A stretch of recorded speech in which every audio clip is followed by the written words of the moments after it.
अस्सलामुअलैकुम दोस्तों, मैं हूं रिजवान भट्टी और आपके लिए एक नई इन्फॉर्मेटिव वीडियो लेके हाजिर हुआ हूं। आज की वीडियो में हम आपको बताएंगे घर में इस्तेमाल होने वाले होम अप्लायंस इलेक्ट्रिकल का सामान जो है वो कौन कौन सा सामान कितनी कितनी बिजली जो है वो यूज़ करता है, कितने कितने यूनिट्स जो हैं वो यूज़ करता है। तो दोस्तों, पूरी वीडियो को एंड तक देखिए और जानिए कि आपके घर में कौन सी चीज़ें जो हैं वो बिजली को ज़्यादा यूज़ करती हैं। उन चीज़ों को कम से कम इस्तेमाल करने की कोशिश करिए। वीडियो को एंड तक ज़रूर देखिएगा। चलते हैं अपने मोबाइल की स्क्रीन पे और आपको बताते हैं कि कौन कौन सी चीज़ कितना कितना यूनिट्स और कितना कितना बिजली को इस्तेमाल करते हैं।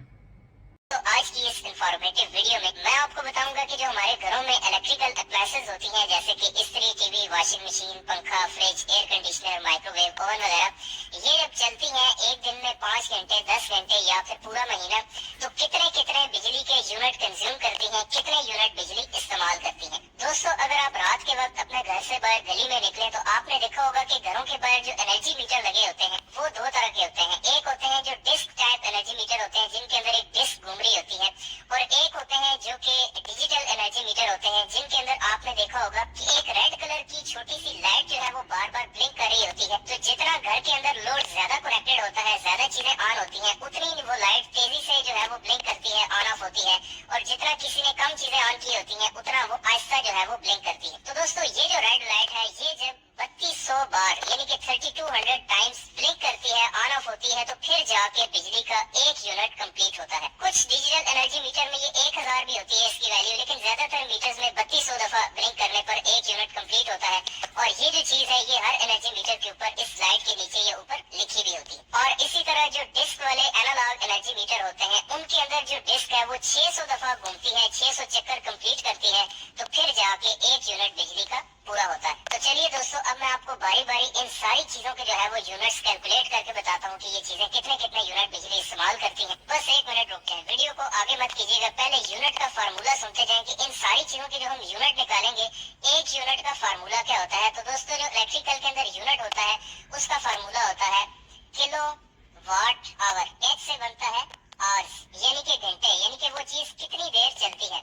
दूसरे नंबर पे उसके वाटेज, यानी कि वो चीज कितने वाट की है, और के का मतलब होता है दोस्तों किलो, यानी कि जिस भी चीज के आपने यूनिट निकालने हैं, किलोवाट आवर निकालने हैं, आपको एक तो उसकी वाटेज पता होनी चाहिए कि वो कितने वाट की है, और उसको आपने किलोवाट में कन्वर्ट करके जितनी देर वो चीज चलती है उतने घंटों से मल्टीप्लाई कर देना है, तो वो उस चीज के यूनिट निकल आएंगे। तो हम कह सकते हैं कि एक जो किलोवाट आवर होता है दोस्तों, वो एक यूनिट के बराबर होता है। तो चलिए दोस्तों, सबसे पहले बात कर लेते हैं इस्त्री यानी कि इलेक्ट्रिक आयरन के बारे में। तो इसके हमने यूनिट्स निकालने हैं, यानी कि किलोवाट आवर निकालने हैं। तो उसके लिए हमें पहले ये पता होना चाहिए कि इस्त्री कितने वाट की होती है। तो दोस्तों, इस्त्री होती है 1000 वाट की। अब ये हमें कैसे पता चलेगा, इसके लिए मैंने पहले एक वीडियो बनाई थी जिसमें मैंने आपको घर के अंदर जितनी भी इलेक्ट्रिकल अप्लायंसेस हैं उनकी वाटेज कैलकुलेट करके बताई थी। तो मैं उसी वीडियो को रेफरेंस लेके उसकी जो वैल्यूज हैं उनको यहाँ पर यूज करूंगा। आपने वो वीडियो नहीं देखी तो आप देख सकते हैं। तो दोस्तों, इस्त्री जो है वो 1000 वाट की है और हमने निकालने हैं इस्त्री के किलोवाट आवर यानी कि यूनिट्स। तो सबसे पहला काम दोस्तों हमने ये करना है कि इस 1000 वाट को हमने किलोवाट के अंदर कन्वर्ट कर देना है। और वाट को किलोवाट में कन्वर्ट करने का तरीका दोस्तों ये है कि आप उस चीज को 1000 यानी किलो का मतलब 1000 है, उससे आपने तकसीम कर देना है।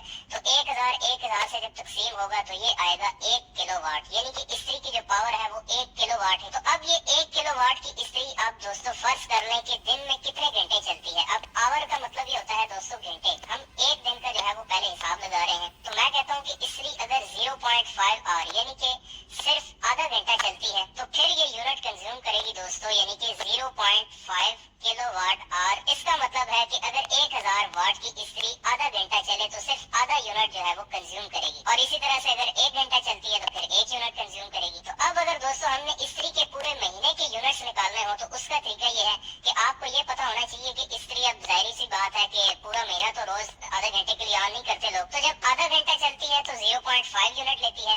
और मैं कहता हूँ कि महीने में 7 दफा जो है वो ऑन होगी, तो इसको हम 7 से मल्टीप्लाई कर देंगे, तो ये आंसर आएगा दोस्तों आपके पास 3.5। तो इसका मतलब दोस्तों ये है कि अगर आप इस्त्री को डेली आधा घंटा चलाएं और महीने में 7 दिन इस्तेमाल करें तो आपकी इस्त्री तकरीबन 3.5 यूनिट बिजली इस्तेमाल करेगी। अब उसके बाद आ जाए दोस्तों रेफ्रिजरेटर यानी कि फ्रिज के ऊपर। तो फ्रिज की सबसे पहले मैंने आपको बताया कि पावर पता होनी चाहिए, और फ्रिज की जो पावर होती है दोस्तों वो उसकी रेटिंग के हिसाब से होती है, लेकिन मैं एक एवरेज ले लेता हूँ। मैंने जो कैलकुलेट की थी वो आई थी तकरीबन 200 वाट के करीब, लेकिन मैं यहाँ पर इसको जो है वो 250 वाट रख लेता हूँ, क्योंकि कुछ फ्रिज जो है वो बड़ी भी होती है। तो सबसे पहले दोस्तों हमने फ्रिज की इस 250 वाट पावर को कन्वर्ट करना है किलो वाट के अंदर, क्योंकि हमें यूनिट के फार्मूले के अंदर किलो वाट चाहिए होते हैं, वाट चाहिए नहीं होते। तो इस 250 वाट को किलो वाट में कन्वर्ट करने के लिए हम सिंपल इसको 1000 से डिवाइड कर देंगे, और उसके बाद हमारा आंसर आएगा 0.250 किलोवाट, यानी कि हमारी जो फ्रिज है वो 0.25 किलोवाट की है। तो अब दूसरे नंबर पे दोस्तों हमें ये पता होना चाहिए कि हमारी फ्रिज डेली कितने घंटे ऑन रहती है, कितने घंटे चलती है। तो अब यहाँ पे दोस्तों सर्दियों में आपको पता है कि फ्रिज जो है वो इतनी ज्यादा इस्तेमाल नहीं होती, ज्यादा देर उसका कंप्रेसर ऑफ ही रहता है, क्योंकि बाहर भी टेम्परेचर नॉर्मल होता है। लेकिन गर्मियों में जो है वो ज्यादातर चलती रहती है, बार बार इस्तेमाल होती रहती है। तो मैं यहाँ पे एक एवरेज ले लेता हूँ कि एक दिन में 24 घंटे होते हैं, तो 16 घंटे एक एवरेज फ्रिज जो है वो तकरीबन ऑन रहती ही रहती है। तो दोस्तों जब आपकी फ्रिज 16 घंटे एक दिन में चलेगी तो ये आपके पास आंसर आएगा 4 यूनिट्स। और इसी तरह अगर मैं पूरे महीने की यूनिट निकालना चाहता हूँ तो मैं इस 4 को 30 से ज़रब दे दूंगा, 30 से मल्टीप्लाई कर दूंगा, क्योंकि एक महीने में 30 दिन होते हैं। तो ये आंसर आएगा 120 यूनिट्स। इसका मतलब है कि हमारी एक 250 वाट की जो फ्रिज होती है वो अगर डेली 16 घंटे चले तो महीने में 120 यूनिट इस्तेमाल कर लेगी। अब उसके बाद तीसरे नंबर पे आ जाए दोस्तों आप सीलिंग फैन यानी कि छत वाले पंखे के ऊपर। तो छत वाला एक पंखा होता है दोस्तों तकरीबन 80 वाट का। तो सबसे पहले इस 80 वाट को हम जो है वो किलोवाट में कन्वर्ट कर लेते हैं। तो ये आंसर आएगा आपके पास तकरीबन 0.08 किलोवाट, यानी कि एक पंखा जो है वो 0.08 किलोवाट का है। तो अब आपको पता है कि एक घर में एक पंखा तो नहीं होता, 3, 4, 5, 10, 12 जितने भी हो सकते हैं। तो मैं यहाँ पे फर्स्ट कर लेता हूँ कि एक घर में 3 पंखे हैं, तो हमने एक चूंकि 0.08 किलोवाट का है तो 3 से इसको मल्टीप्लाई कर लेना है। तो ये आंसर आएगा 0.24 किलोवाट, यानी कि 3 पंखों की जो पावर है दोस्तों वो है 0.24 किलोवाट। अब उसके बाद दोस्तों हमें ये पता होना चाहिए कि ये जो पंखे हैं तीनों ये एक दिन में 24 घंटों में कितनी देर के लिए ऑन रहते हैं। तो आपको पता है सर्दियों में तो पंखे ज्यादातर ऑफ रहते हैं, लेकिन गर्मियों में ये तकरीबन दिन के टाइम पे और रात के टाइम पे भी चलते रहते हैं। तो मैं यहाँ पे एक एवरेज टाइम ले लेता हूँ कि ये तीनों पंखे जो है ये 24 घंटों में सिर्फ 12 घंटे चलते हैं। तो दोस्तों अगर आपके घर में 3 पंखे हैं और वो डेली 12 घंटे चलते हैं तो ये तकरीबन आपके यूनिट खाएंगे 2.88। तो अब 3 पंखे एक दिन में 2.88 अगर यूनिट इस्तेमाल करते हैं तो 30 दिनों में कितने करेंगे, 30 से आप इसको ज़रब दे दें तो ये आपके पास आंसर आएगा तकरीबन दोस्तों 86.4 यानी कि 87 यूनिट। चौथे नंबर पे बारी आती है दोस्तों वॉशिंग मशीन की, यानी कि कपड़े धोने वाली जो मशीन है। तो ये जो मेरी कैलकुलेशन थी उसके मुताबिक तकरीबन एक वॉशिंग मशीन जो है वो 200 वाट के करीब जो है वो पावर लेती है। वैसे मुख्तलिफ साइज की वॉशिंग मशीन होती हैं, लेकिन मैंने जो कैलकुलेट की थी जो मेरे पास थी वो तकरीबन 200 वाट जो है वो एवरेज एक वॉशिंग मशीन लेती है। तो अब 200 वाट से हमने बनाने हैं सबसे पहले किलोवाट, ताकि हम इसका यूनिट कैलकुलेट कर सकें। तो इस 200 को दोस्तों हमने सबसे पहले 1000 से डिवाइड करना है। तो ये हमारे पास आंसर आएगा 0.2 किलोवाट। और अगर आप अपनी वॉशिंग मशीन को जो कि 0.2 किलोवाट की है इसको चलाते हैं सिर्फ 2 घंटे के लिए तो ये आपके यूनिट खाएगी 0.4 यूनिट, यानी कि तकरीबन आधा यूनिट जो है वो आपकी वॉशिंग मशीन कंज्यूम करेगी।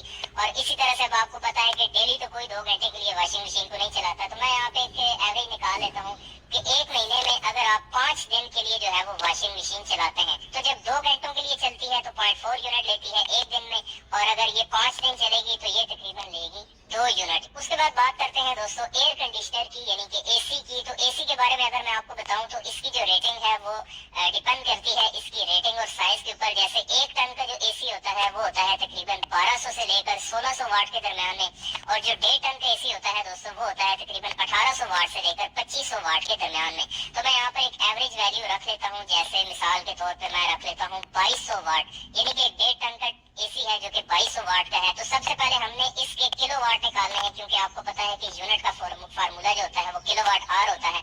तो 2200 डिवाइडेड बाई 1000, तो ये आंसर आएगा आपके पास तकरीबन 2.2 किलोवाट। तो अब सबसे पहले हमने दोस्तों इसका डालना है टाइम, यानी कि एक 2.2 किलोवाट का एसी है और ये एक दिन में कितने घंटे के लिए ऑन रहता है। तो मैं यहाँ पे एक एवरेज जो है वो टाइम ले लेता हूँ, जैसे कि 6 घंटे के लिए आपका 1.5 टन का एसी जो है वो ऑन रहता है। अब ये 6 घंटे के लिए चलेगा तो जरूरी नहीं है कि पूरे 6 घंटे ही इसका कंप्रेसर और सारा सर्किट चलता रहेगा, क्योंकि आपको पता है कि जितना आपने टेम्परेचर सेट किया होता है उतने टेम्परेचर के ऊपर जाकर आपका एसी ट्रिप कर जाता है। और इसीलिए कहते हैं कि आप टेम्परेचर 26 डिग्री पे मेंटेन करें या 24 पे करें, क्योंकि एसी जो है वो 26 को आसानी से जो है वो मेंटेन कर लेता है। अगर आप उसको 16 पे या 17 वगैरह पे रखते हैं तो फिर वो मेंटेन मुश्किल से करता है। तो अगर आपका 6 घंटे के लिए एसी चलता रहेगा तो ये तकरीबन आपके यूनिट कंज्यूम करेगा 13.2 यूनिट्स, यानी कि एक दिन में अगर आप एसी को 6 घंटे के लिए चलाते हैं तो तकरीबन 13 यूनिट बिजली वो इस्तेमाल करेगा। और इसी तरह अगर आप पूरे 30 दिन का निकालना चाहते हैं, पूरे महीने के निकालना चाहते हैं, तो फिर आप सिंपल उसको 30 से मल्टीप्लाई कर दें तो ये आपके पास आंसर आएगा तकरीबन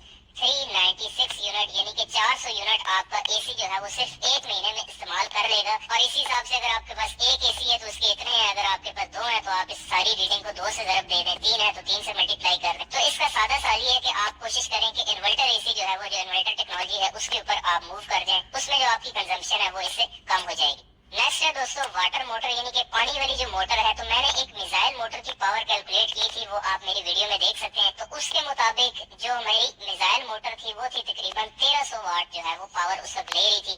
तो सबसे पहले मैं यूं करता हूं कि इस 1300 वाट के किलोवाट बना लेता हूं, क्योंकि मुझे यूनिट निकालने के लिए जो है वो किलोवाट चाहिए, वाट नहीं चाहिए। तो ये तकरीबन मेरे पास आंसर आएगा 1.3 किलोवाट।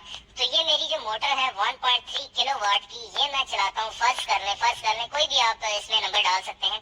मैं कहता हूँ कि मैं डेली जो है वो इसको 20 मिनट के लिए ऑन करता हूँ।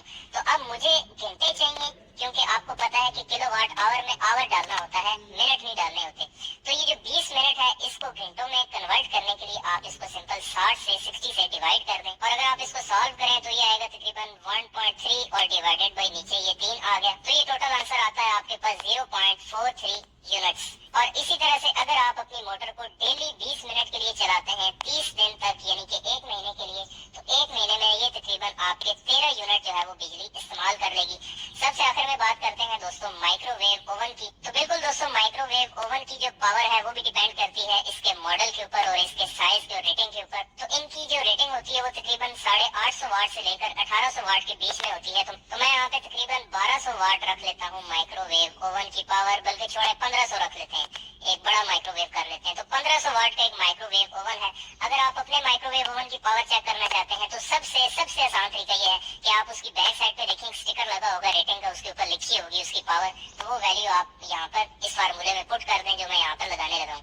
तो एक यूनिट निकालने का दोस्तों फार्मूला मैंने आपको बताया होता है किलोवाट आवर। तो सबसे पहले आपने इस 1500 वाट को तकसीम करना है 1000 से, ताकि आपके पास किलोवाट आ जाए। तो ये आएगा आपके पास 1.5 किलोवाट। अब आप फर्ज कर लें कि अपने माइक्रोवेव ओवन को डेली चलाते हैं सिर्फ 10 मिनट के लिए, सिर्फ 10 मिनट के लिए आप इसको ऑन करते हैं। तो 10 चूंकि मिनट है और हमें चाहिए और यानी कि घंटे, तो आप इसको 60 से तकसीम कर दें, 60 से डिवाइड कर दें। तो ये 1.5 10 से मल्टीप्लाई होकर 150 आ जाएगा और नीचे है 60। तो ये टोटल आंसर आएगा आपके पास 0.25 यूनिट्स। इसका मतलब है कि अगर आपका माइक्रोवेव ओवन सिर्फ 10 मिनट चलता है तो तकरीबन 1.25 यूनिट जिसको हम कहते हैं। और अगर आप अपने माइक्रोवेव ओवन को पूरे महीने में 30 दिन के लिए नहीं बल्कि डेली 10-10 मिनट 25 दिन के लिए भी ऑन करते हैं तो ये तकरीबन 6.25 यानी कि 6.25 यूनिट आपका जो माइक्रोवेव ओवन है वो इस्तेमाल कर लेगा। तो दोस्तों, आपके घर के बाहर जो एनर्जी मीटर लगा होता है उसका काम ये होता है कि जितनी भी आपने पूरे महीने में जितनी सारी चीजों ने यूनिट इस्तेमाल किए हैं उन सबको वो जमा करके कैलकुलेट करके रखता है और उसकी रीडिंग आपके यहाँ पर बिजली के बिल के ऊपर आ जाती है। तो वो जितना भी सप्लाई कंपनी का टैरिफ होता है उस हिसाब से जितने भी आपने यूनिट इस्तेमाल किए होते हैं उससे मल्टीप्लाई करके जो है वो आपको बिल भेजा जाता है। और फिर उस बिल के ऊपर गवर्नमेंट चार्जेस और सप्लाई कंपनी के चार्जेस वो दोनों कैलकुलेट कर आपका बिजली का बिल आपके घर में पहुँचा दिया जाता है। दोस्तों, उम्मीद करता हूँ आपको आज की वीडियो पसंद आई होगी। मिलते हैं एक नई वीडियो के साथ। भाई को याद रखिएगा, चैनल को सब्सक्राइब कर लीजिए। वीडियो पसंद आई है तो लाइक कर दीजिए। मिलते हैं नई वीडियो के साथ। अल्लाह निगहबान।